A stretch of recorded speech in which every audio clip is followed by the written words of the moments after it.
बिस्मिल्लाहिर्रहमानिर्रहीम। मुतल्लिक़ यानी तलाक़ देने वाले में चौथी शर्त यह कि तलाक़ देने वाला इख्तियार रखता हो, यानी अपने इख्तियार से औरत को तलाक़ दे।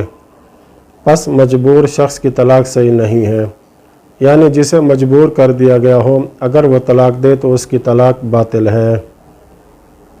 आयतुल सिस्तानी फरमाते हैं कि जबर ये है कि आप उस शख्स के ऊपर इल्ज़ाम करें, यानी ज़रूरी करार दें उस चीज़ को कि जिसे वो नापसंद करता है।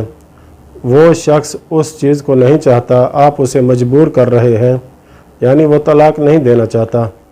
आप उसे कह रहे हैं, इल्ज़ाम कर रहे हैं, यानी इल्ज़ाम भी धमकी देने के साथ कि अगर उसने ये काम न किया तो उसे फ़लाँ नुकसान पहुँचाएंगे, एक ऐसा नुकसान जिसका वो मुस्तहिक़ नहीं है।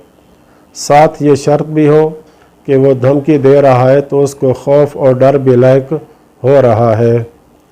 आयतुल सिस्तानी के नज़दीक असल चीज़ ये है कि बंदे को डरा कर न रखा हुआ हो, डरा धमका कर तलाक़ दिलवाई जा रही हो तो ऐसी तलाक़ बातिल है। और तलाक़ न देने की सूरत में जो नुकसान दे सकता है वो नुकसान जान के हवाले से भी हो सकता है, या माल के हवाले से भी, या इज़्ज़त नफ्स के हवाले से भी हो सकता है। इसकी बहुत सारी मिसालें दी जा सकती हैं। एक मिसाल ये कि अगर तुमने तलाक़ न दी तो तुम्हें कत्ल कर दिया जाएगा, या तुम्हारे ख़िलाफ़ केस कर देंगे, या तुम्हारा माल लूट लेंगे वगैरह। इस तरह की धमकी से अगर इंसान के अंदर वाकई डर और खौफ लायक हो जाए कि वाकई अगर मैंने तलाक़ न दी तो फ़लाँ ने मुझे ये नुकसान पहुँचाना है, और ये शख्स जिसको जिस चीज़ की धमकी दी गई है वो उस चीज़ का मुस्तहिक़ भी नहीं है, तो ऐसी तलाक़ बातिल है। लेकिन अगर एक शख्स को मजबूर किया जा रहा है, यानी तलाक़ देने की धमकी दी जा रही है, उस चीज़ की धमकी दी जा रही है जिस चीज़ का वो मुस्तहिक़ भी है। मसलन ये कि ये बंदा कातिल है और जो मकतूल का वली है, जिसको शरीयत ने इख्तियार दिया है कि वो इसे कत्ल कर सकता है, ये शख्स उस बंदे को कहता है कि अपनी बीवी को तलाक़ दो वरना तो मैं कत्ल कर दूंगा।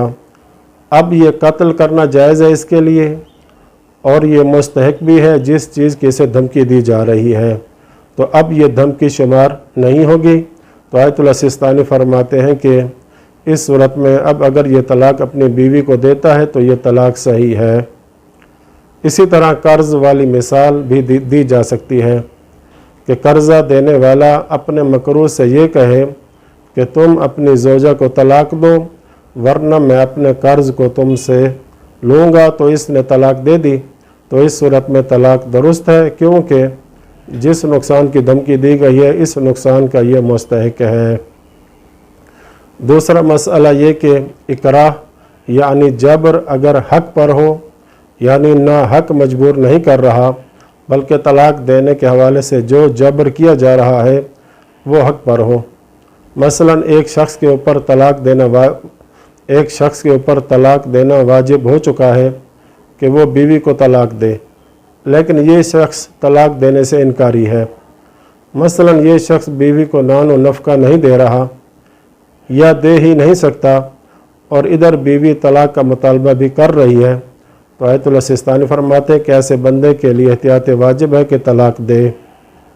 अब इस बंदे पर तलाक़ देना वाजिब हो चुका है, अगर इसे धमकी दी जाए कि तुम तलाक़ दो वरना तुम्हें जेल पहुंचा देंगे या जानी नुकसान पहुंचा देंगे, अब ये डर कर तलाक़ दे देता है तो इसे जो मजबूर किया गया है वो हक़ बात के ऊपर मजबूर किया गया है। तो आयतुल सिस्तानी फरमाते हैं कि ये तलाक़ भी सही और दुरुस्त है। वसल्लल्लाहु अला मुहम्मद व अहले बैतिही।